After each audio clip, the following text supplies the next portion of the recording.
Let's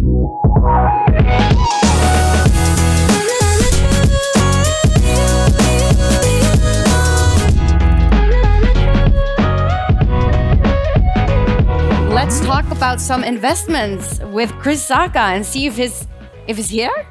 Yeah, hopefully. Chris? Yeah, thanks a ton. He's going to be up on screen in a second. I'm Chris Sacca. Okay, great. So my name's Robin Wauters. Thank you for the introduction. I'll be interviewing Chris virtually. The idea was for him to be here physically. Unfortunately, he couldn't make it. He's very sad about it. He sent me an email yesterday that Copenhagen is actually his home away from home. So he actually really knows the place quite well and loves it. So he's very, very sorry that he couldn't be here in person. But we're going to try and make it interesting even if it's done virtually. For me, it's also quite strange because I finally go back to conferences. I finally go back on a stage to interview someone, and I'm here all alone. But we'll try to make it work and try to make it interesting for you. Let's see if Chris can hear us. It's always a big test for the technical team. Let's see if he can pop up on the screen. Hey, I'm here. Can you guys hear me? Hey, Chris, how are you? What's going on, Robin? It's been a long time, man. It's been ages. I think the last time we met was 7, 8 years ago? Yeah, I mean, we're old now, so you don't have to say stuff like that. Okay, well, good to see you again, even though it's virtual. I know it's an ungodly hour for you. How early is it over there? Well, I'm up before the roosters on the farm are. So, here in Wyoming, we're at the base of the mountains, but it's pitch black. But I'm excited. I mean, I have to say that last panel had a lot about FOMO. And no one feels more FOMO than me right now, which is always funny as the VC. But as you mentioned, Copenhagen really is our home away from home. Like this time of year, we would be there. You guys are in meatpacking right now. We'd be down the street, the Golfton. I encourage everyone when this is all over to run by our company, Empirical Spirits, famous for their beverage, Fuck Trump and a Stupid Fucking Wall, and grab a drink. And I just can't tell you how much I miss being in that city. Well, thank you for at least signing in virtually. We really appreciate it. What you also don't know in the audience is that this was supposed to be a half-hour conversation, but Chris actually asked for it to be extended to 45 minutes so we can have a decent Q&A with the audience. So please, I implore you, please use Slido to ask your questions. They'll be moderated. They'll show up on my screen. I'll leave 15 minutes at the end for Q&A, so please take advantage of that. But before we do that, I have a couple of questions for Chris of my own. And my main question is, why is Chris such a massive failure? Because if you look at his resume, he got basically fired from his first job.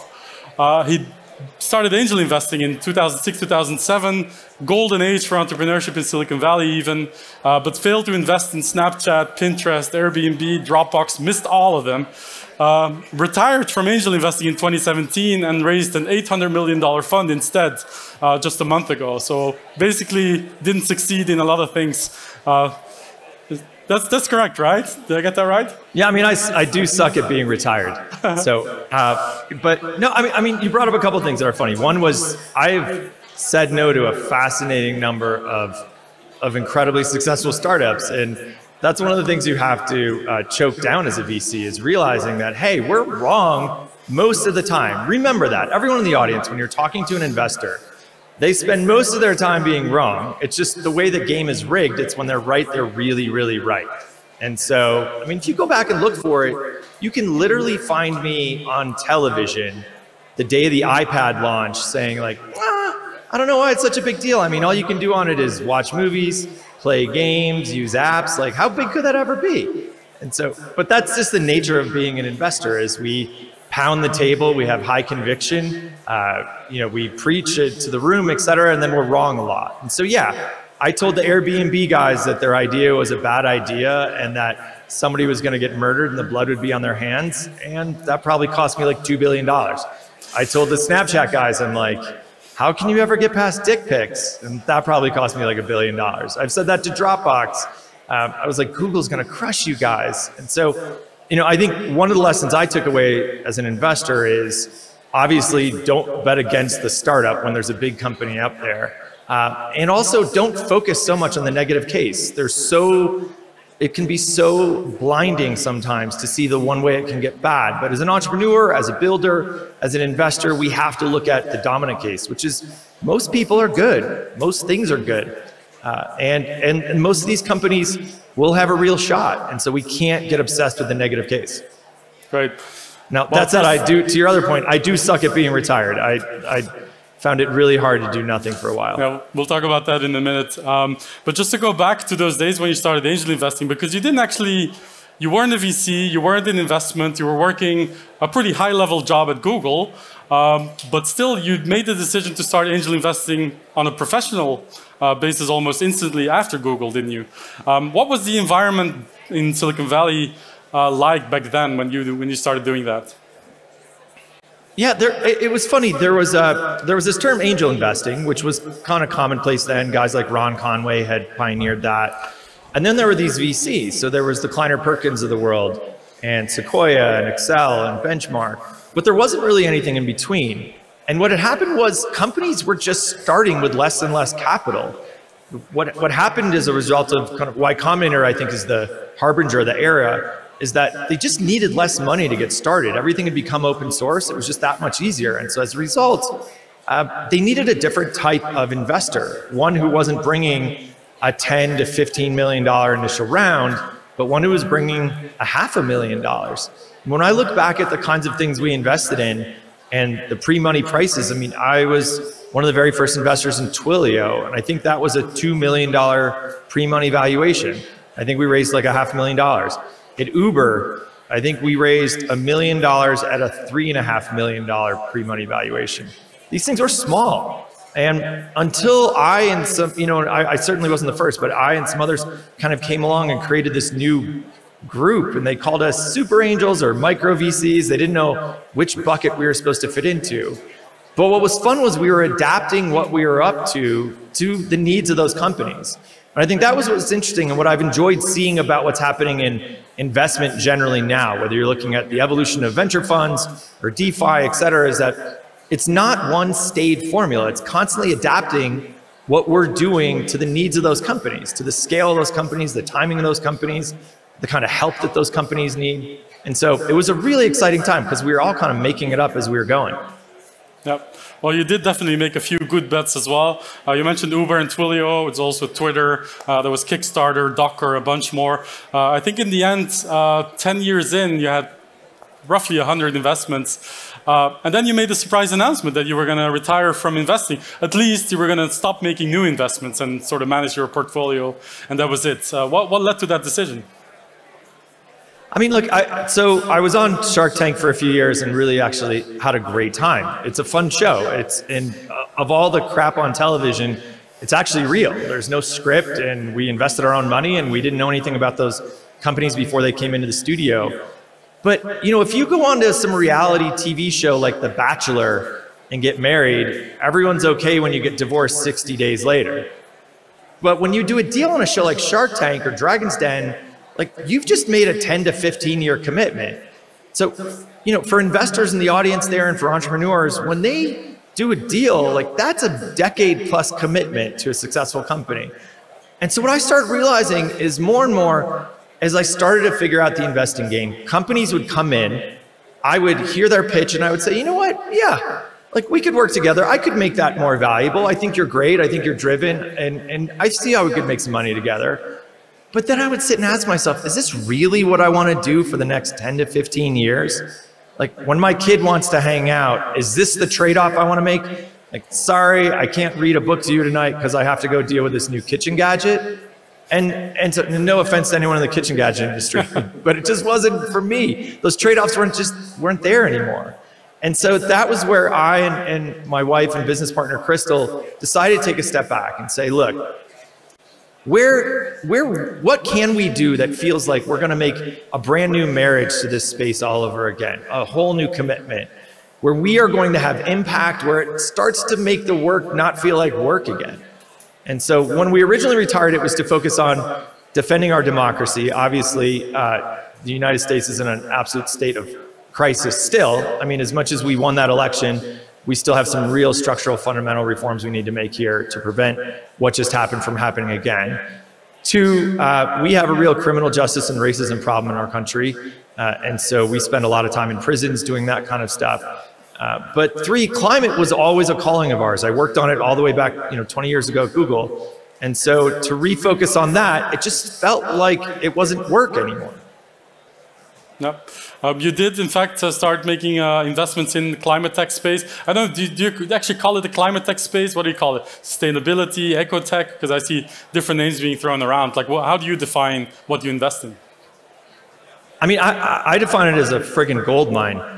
And so what we do to look at this space is, and it's funny, I mean, that's one of the best things about coming to a space fresh, is I see everyone arguing over definitions and terminology, and I'm just like, good God, no wonder this hasn't gone anywhere. This is what you spend your time doing. And I watch people fight over which model version is it. Are we on RCP 7.7 or 7.8? And I see greens yelling at each other like, it's only wind. No, it has to be nuclear. And we see, I call it green on green violence. I just see all of these people spinning their tires. And so for us, I'd rather spend a lot less time talking about specifically what is and what isn't, and instead just look at the impact.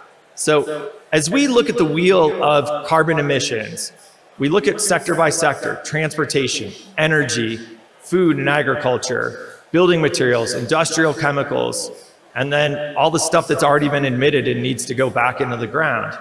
And in each of those places, we just see huge businesses. I mean, the largest total addressable markets in history. I mean, it's literally like, you normally, as a VC, you see that total addressable market slide and you're like, whatever, and you flip to the next one. But the total addressable market for the stuff we're working on is like everyone who eats, everyone who wants to move around in a day, everyone who wants to switch on a light. That's the market for this stuff. But the way of viewing it for us is, we look at every single spot on that list of emissions on that wheel, and we see every place that there's emissions, there's an opportunity to take cost out of the system. Because carbon's expensive. I mean, carbon right now comes from digging up old dinosaur bones out of the ground, driving them around, and lighting them on fire. And that's expensive. It's a lot more expensive than just running a windmill or a solar panel. And so anywhere we can extract that from a process, we all make a lot of money. We have this company, Solugen, that you've probably read a lot about recently, but they make industrial chemicals using enzymes instead of oil. Literally, they use sugar to make hydrogen peroxide instead of oil at an industrial scale. That company is growing to a 9-figure run rate with double-digit margins, just crushing a traditional petroleum-based enterprise using enzymes. And my favorite part about that company is that the people who buy that product from them probably don't vote the way the founders of the company do. Like, those guys are probably just there asking a couple of questions. Is it hydrogen peroxide? Is it cheaper? Well, then fuck it, I'll buy it. Yeah. And so that's the pragmatism with which we've tried to approach this entire space is, look, instead of getting caught up all in the definitionality of it, just huge markets, massive waste in the market right now, huge opportunity to find margin, to see incredibly scalable growth, and to make money along the way. But so we measure for every single one of our companies, do they have gigaton carbon removal potential or not? But we don't do that just for the warm and fuzzies for it. Like, it's a great measure of the impact we can have on the climate, but we also do it because it is an incredible core indicator of how much money there is to be made. Yeah. Well, massive market opportunities, lots of innovations, which you see very often at an early stage. So definitely lots of money to be made, impact to be made, which is very important. Does it also help that the mindset is changing, that there's more awareness, general public, but also on the policy side? Or do you think that is moving way too slow? I mean, bless the activists in the space, bless the regulators in the space, and definitely bless the 100 million people on the planet who consciously buy things with climate in mind. The problem is, though, we need 7.5 billion more of you to start making climate choices when they eat, when they drive around, when they build, when they use stuff. Like, and so the reality is, we can't just rely upon guilt and shame to move markets. Like, there's so many people on this planet living day to day, check to check, doing everything they can to feed their family and to try and make it, that human struggle. And so I love the privilege we all share that we can say, hey, this one's climate friendly, or let me do this one. And so what we need to do is start presenting better options to the 7 billion other people on this planet, where climate doesn't come into that consideration. We just got them better, faster, cheaper, cooler, sexier, easier to use, simpler, easier to maintain stuff. Now, what I do think changed though is that 10, 15 years ago when Kleiner Perkins and Vinod and those guys started pushing into this space more, the business models just didn't work. They were dependent upon government intervention and subsidy. And so the result was they had great business plans, they had good technology, but the markets just weren't there. So at the same time that they invested in companies, they started hiring lobbyists and guys like Al Gore to go march to Washington and try and get deals done. What's changed now is that just like happened with Y Combinator in 05, the cost of building these things has come down so precipitously that now the relationship is between the company and their user, and they don't need a government subsidy. And so literally what we've seen is, like, for instance, I'll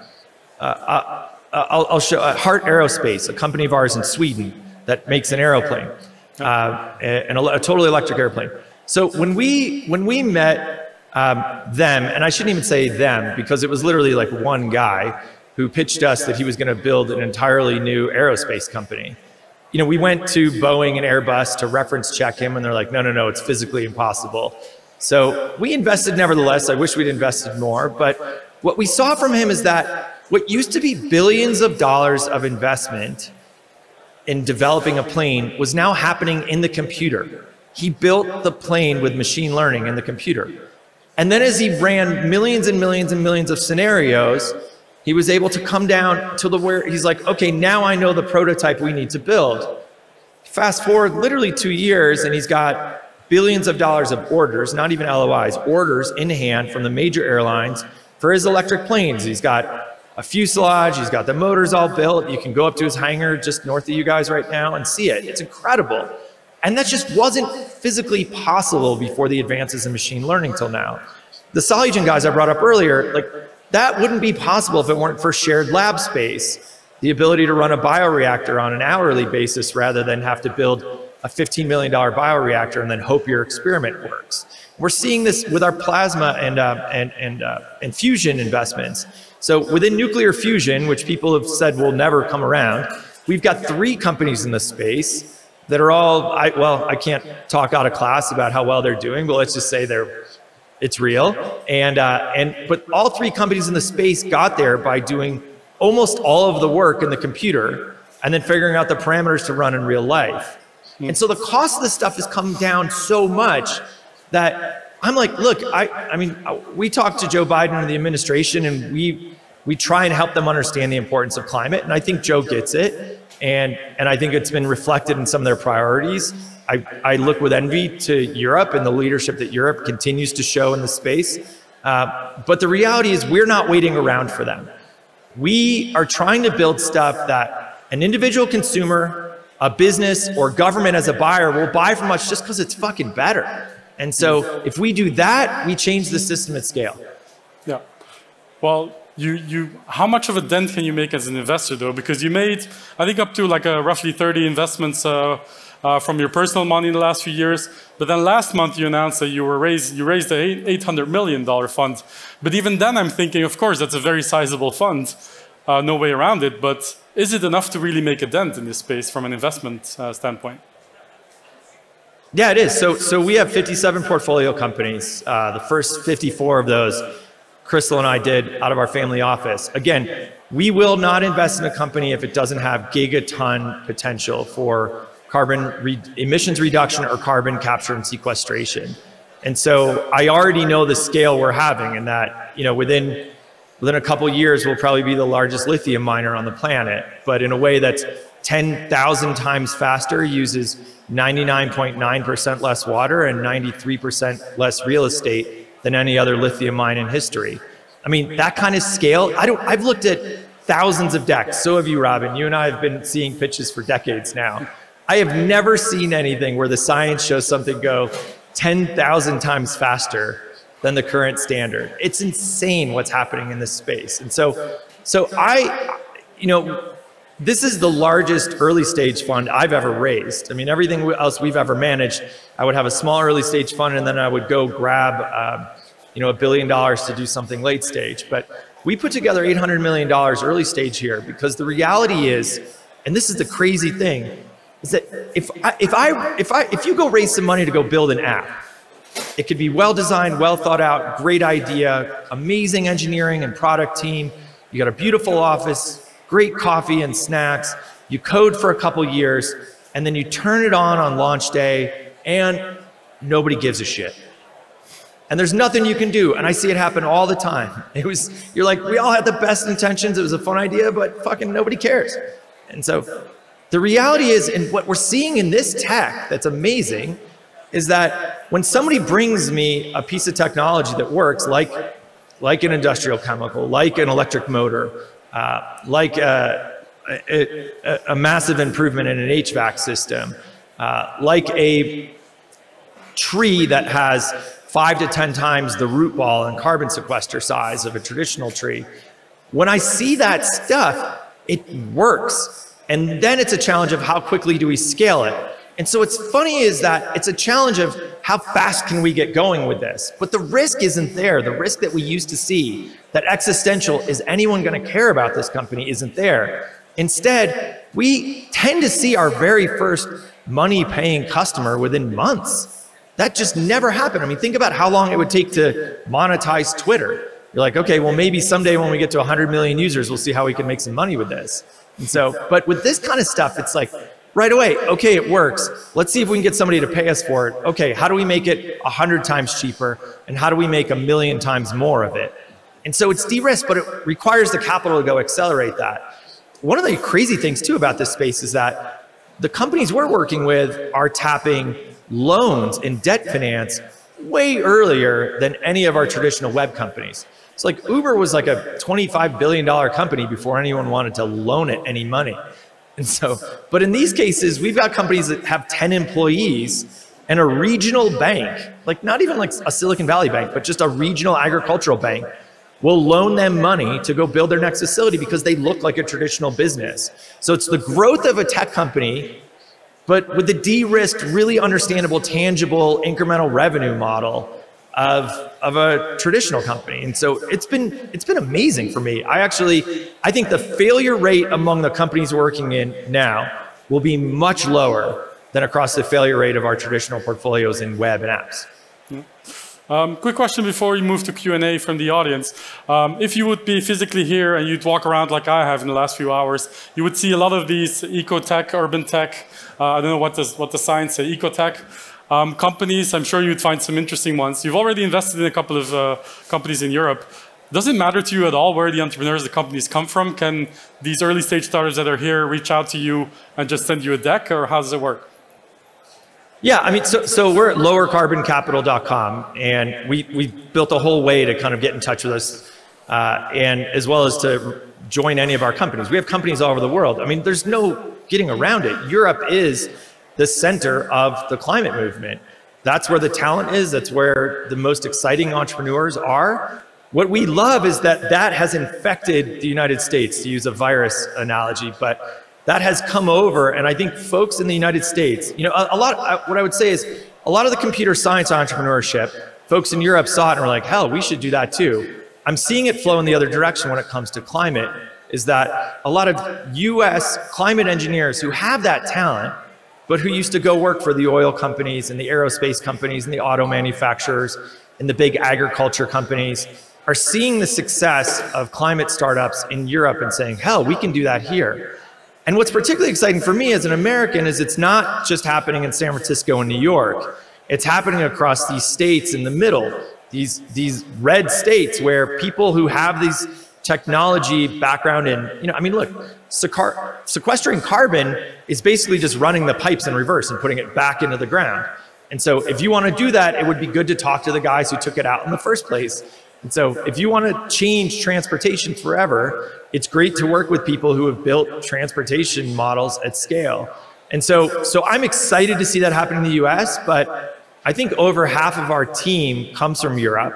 And then, you know, Robin, you've known this from the beginning. I've never had an office. Wherever I'm sitting that day is the office. When Shark Tank went to shoot the opening reel for the company, they're like, okay, we'll come by your headquarters, and I'm like, we don't have one.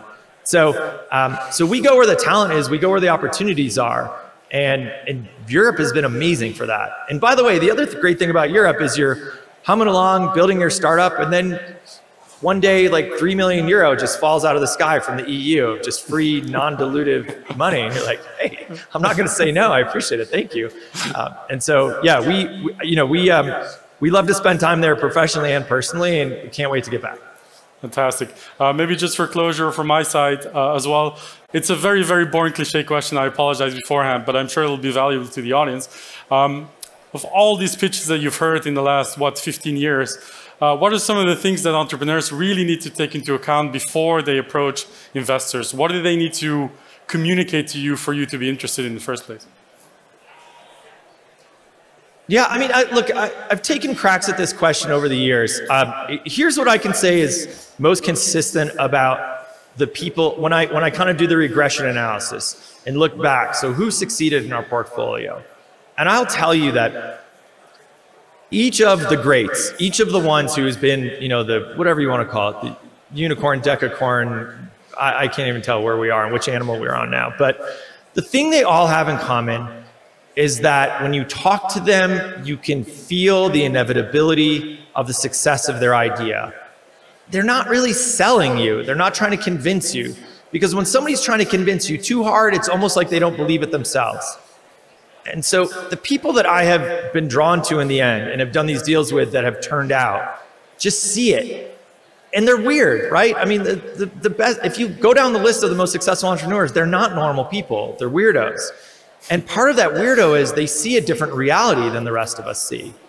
Like, Patrick and John Collison, who I've known since they were literally 15 and 17. Actually, I think I met Patrick when he was 15. But they don't ever try and pitch you or sell you or convince you of anything. They've just been sent here from the future to tell us what it's going to be like. And they're holding our hands and bringing us there. And so I think if you find yourself reaching and trying and struggling to convince somebody of something, maybe it's because you don't deeply believe it yourself. But I almost it feels almost like pheromonal in the end, where you can say like, okay, I mean, I remember walking into the room with Kevin Systrom, the Instagram founder. And we used to work together, and he said, hey, will you come listen to my thing? We sit down, and he says, hey, so when we get to 5 million users, that's kind of the feature we'd roll out. And I'm like, Kevin, pump the brakes. We're sitting here in a room. You're the only guy. Like, Mikey wasn't there that night. I'm like, what are you talking about, 5 million users? But he knew it. It wasn't like a pitch point for him. He just knew it. He internalized it. The same when you talk to Jeff Lawson at Twilio, like that's literally how Jeff would think about the world. Is, well, when the Fortune 500 is all using this, then it'll make sense for interconnectivity. And you're like, Jeff, we're literally sitting in borrowed office space right now. And you're talking about the entire Fortune 500 using your service. And so honestly, I think a lot of it is self-work. It's working on yourself, that you see something that is so obvious to you that you're almost not going to spend too much time trying to convince anybody else.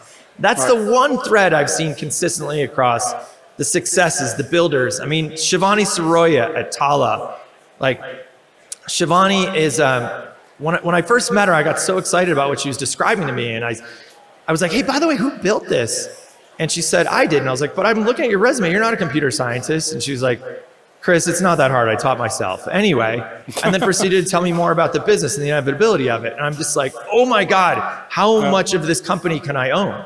So I think that's the common thread, is that work on yourself first. No.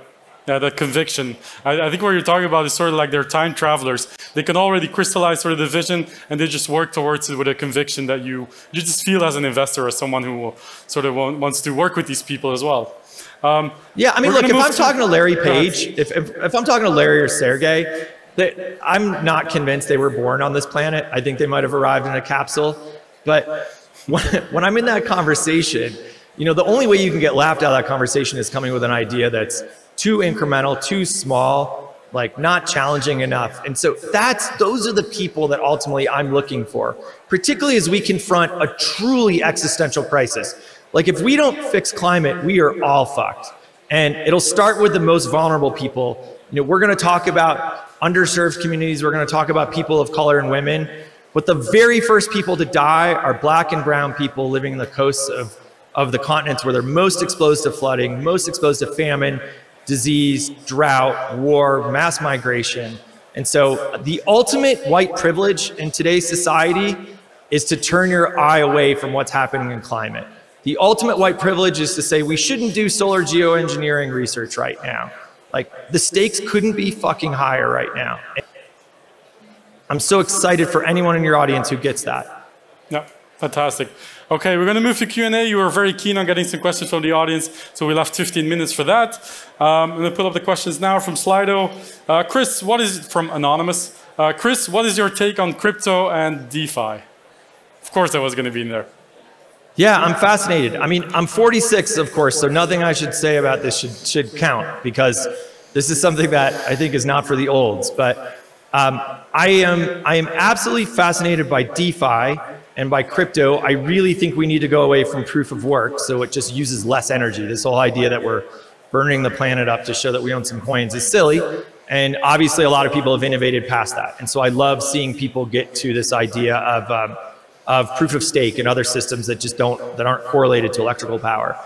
I probably am not going to pay millions of dollars for a JPEG. I think it's weird that that we take something infinitely replicable and have done all this work to pretend it's unique. But on the other hand, I do get excited about some stuff that's happening in that space. I teased the other day on Twitter that Alexis Ohanian and I are building something that may or may not be touching that. And so I don't know how much we're willing to say yet. I'll leave it to Alexis. But so look,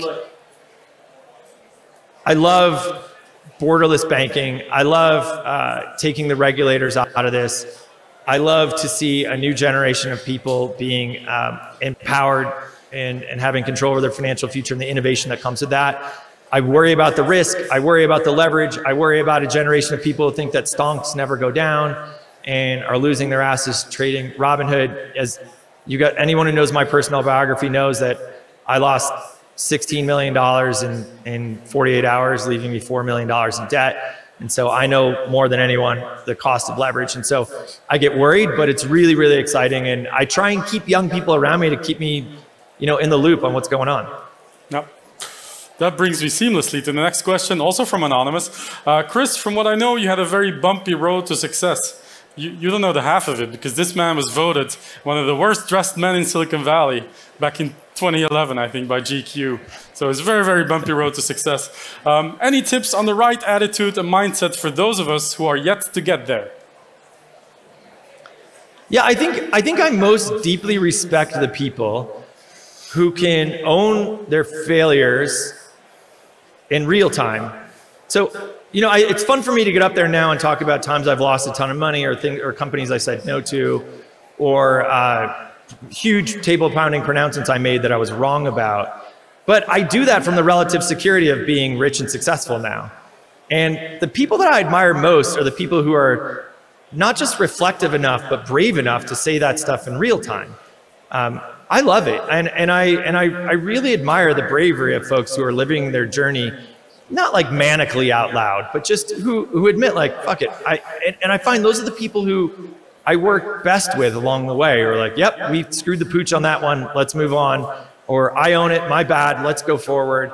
In addition to a lot of the climate stuff, we actually build a lot of physical stuff in our life. We develop some sustainable properties, and then we actually, I'm on a ranch right now. And I've just found the distinction between those people who just say, yep, I fucked up, sorry, and here's what I'm going to do to fix it, between those people who make, who kind of come up with cover stories. And I think for me personally, I was afraid to show the world failures along the way. It's scary, and particularly in the age of social media, it's always scary to be vulnerable, to show any authenticity. But in the end, those are the people that I like to build with, that I want to be around. Those are my best friendships.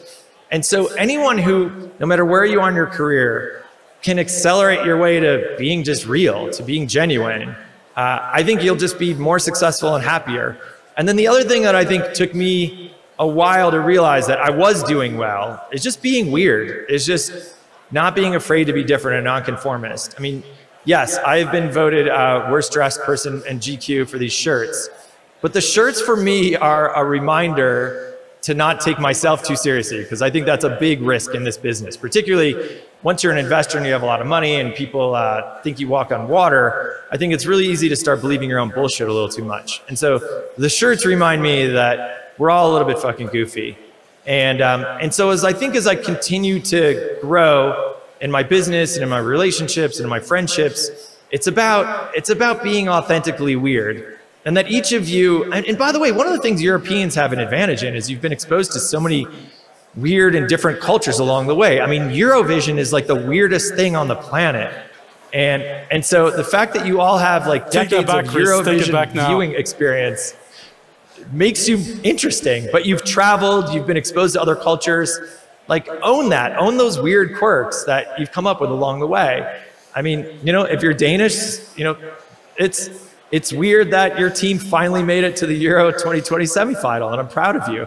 But you know, own some of those life experiences along the way. They just make you, they're alluring. They will make other people want to do stuff with you. Great. I'm going to pick this question because it's not anonymous. It's from Kirill at Cedars. Chris, how many years away are we from a $10 billion, I guess, plus carbon tech public company? Can you name a country that will help produce the first one? Thanks. Tricky. I mean, I don't, like, from a 10 billion, I mean, we're measuring potential outcomes in the $1 trillion company. So in our portfolio today, we have 3 companies that we think have $1 trillion market cap potential. And so 10 billion is table stakes. I mean, it's, Solugen just announced a huge, I forget who said what publicly, but they just announced a huge round. I can't remember if they said their valuation, but it's well over $1 billion, and you've never heard of them before. And so there's dozens of companies in the space that are worth billions of dollars, probably a half dozen to 10 that are worth $10 billion or more. But that to me is a base hit. And so that's not really something we're focused on right now. But ultimately, if you transform the way energy is delivered globally, so take nuclear fusion. And by the way, one thing that Europe has not gotten right is nuclear. Nuclear is the cleanest, safest, lowest carbon power on the planet. And a bunch of very well-intentioned Greens probably need to check themselves because they have run it off the continent. And unfortunately, the entire planet's suffering as a result. You're not the only ones, but we need to unfuck ourselves there in the United States too, and we need to get China on board. Nuclear is one of the most important answers to this crisis. But beyond even fission, fusion is going to work. It's going to work at scale. And the companies that nail that will not be worth $10 billion. They'll be worth trillions of dollars. And so the same thing's going to happen across ag. The same thing's going to happen across industrial chemicals and transportation. It's just inevitable. And so we're thinking in those, I mean, look, we raised $800 million and I think we closed on that in July.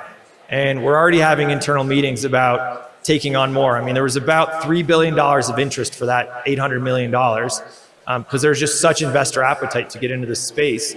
And so we're already thinking about taking on more to go out and address some of these bigger problems that we see. I mean, the capital, we have ways to deploy the capital, and the outcomes are outrageously big.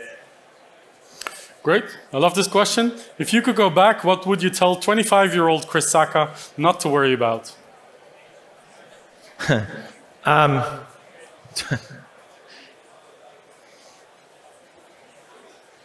This is, I mean, I feel like I need to lay down on a couch because we're in a therapy session now. Well, the first thing I think I would say is that my wife and business partner, Crystal, I asked her out the first week of freshman year of college, and she friend-zoned me for 14 years. And so if I could just tell myself as a kid that she was finally going to say yes, holy cow. And so now we have 3 kids and are super happy, so that's amazing. But for me, I don't think I saw this structural change that was happening. I think earlier in my life, everything was so damn hierarchical that I was playing up. Which famous VC can I get to know? How can I get closer to these founders? How can I show up at the right conference and meet the right person and start to matter to them? And was thinking about my resume. And I think as my life went on, I started to realize that so many of the opportunities I created for myself were the result of just being helpful and not managing up and not creating a perception, but just helping. And And then in doing so, creating a reputation for being helpful. And so that's how things would come to me. You know, Crystal and I met at the School of Foreign Service at Georgetown, which is diplomacy training school. It's where people learn to become kind of spies or diplomats at Georgetown. And my life ambition had always been to be an ambassador. If Hillary Clinton had won, I was her ambassador to Denmark. And so, yeah, for any of you who are Danish, imagine taking Rufus's job. So, but that was my job. And now, you know, fast forward a few years to this administration, that opportunity was discussed again. And when I thought about it, I said, you know, this time, like, I'm not trying to grow my resume. I'm trying to lead an impactful life that's also fun. And I realized if I were the ambassador to Denmark right now, I wouldn't be able to get buzzed at London 10 and ride my bike around and go hang out in the harbor. I'd have like bodyguards around me. And like, why would I make my favorite city in the world become a job?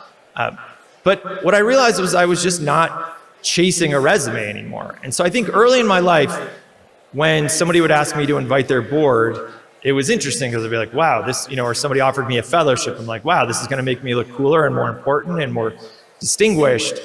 And then I started to realize that that shit doesn't really matter. Like, there's nobody out there keeping score.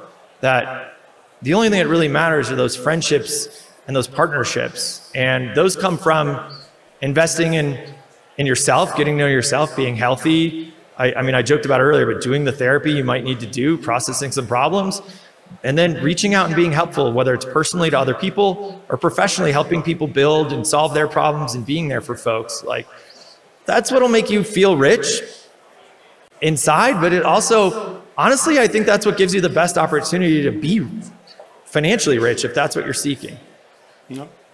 And by the way, it's never been more possible than now, I would just say, because of DeFi, because of the internet, because of social media, the ability to kind of be out there and be proximate and be helpful has never been easier.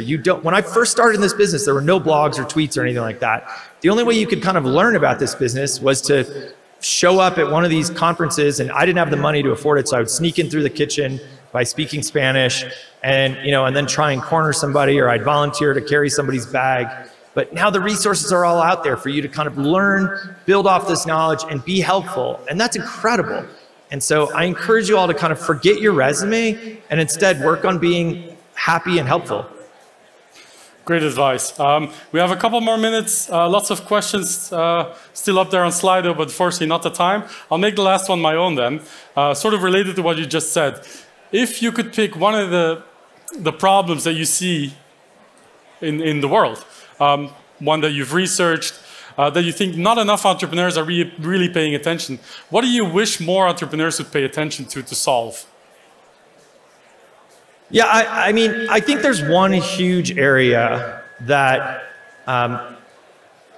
we all need to get realistic about, and I touched on it a little bit earlier. It's called geoengineering or solar research management. It's basically the idea of, look, we have put so much shit into the sky, so much carbon, so much methane, so much nitrous oxide. It's a disaster. And while we talk about that, emissions are still rising, right? And so we need to do everything we can to reduce those emissions, as well as suck some of that stuff out of the sky.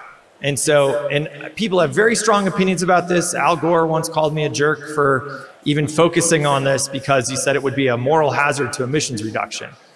I believe that emissions reductions are inevitable because of what I just expressed. Emissions are expensive. We will reduce emissions. It's inevitable. I also believe that the technology and the desire is there to pull shit out of the sky, put it back in the ground. It's happening even without government regulation. Companies and individuals want to do it. But the reality is, even if we succeed well at both of those, we don't have enough time. We have to do something to block some solar radiation from continually heating the planet. And doing so is fucking scary. It's like a sci-fi movie, and it shouldn't be in the hands of any one person to do it. But it has to happen if we are going to save hundreds of millions of lives and preserve ecosystems and species on this planet. We are past the point of irreversible damage, and every day it's getting worse. And if we don't put the time, energy, resources with the best minds in the world into figuring out how to return some of this solar energy back into space while we unfuck ourselves, we're all dead. So we have a group we work with that is creating brighter clouds using seawater out in the Pacific. You know, they literally take, if you look at a picture of the South Pacific, you'll see 3,000-mile long clouds following each of these cargo ships.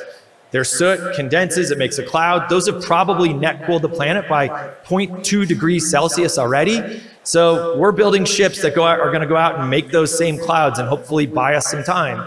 There are really smart folks out there experimenting with ideas and doing the research. And what kind of dust can we put in the atmosphere that simulates what happens when a volcano happens that might buy us some time? It's scary. No one wants to be the master of the universe, but if we don't fucking do it, then it is on each of us. Hundreds of millions of fucking people will die, and it is on each of us if we don't fucking step up. And if you doubt my passion on this, I think it comes through. I get so fucking pissed to see people from their ivory towers, the people in the most climate resilient countries on the earth say, oh, but that seems like it could be scary. Yes, it's fucking scary, but so is a billion fucking people dying. So on that note, I encourage everyone, have a good time. I'm so jealous.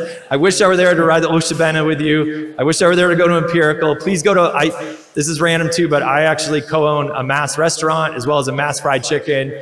So when there's a break, head out there, get some fried chicken, sit in the garden, drink some wine. I couldn't be more jealous. My kids are standing right here, more jealous than anyone that we're not in Copenhagen crushing Tivoli right now. So thanks for having me. I hope you guys have a great rest of your event. And I'm really, really, really sorry I couldn't be there in person. Thank you, Chris, for that closing note. Everyone here wishes you were in Copenhagen too. I don't know if you can hear the applause, but it's a lot of it. That's a lot of one. So thank you for spending 45 minutes with us. Really appreciate it. Thank you, Robin. Thank you, guys. I really appreciate it.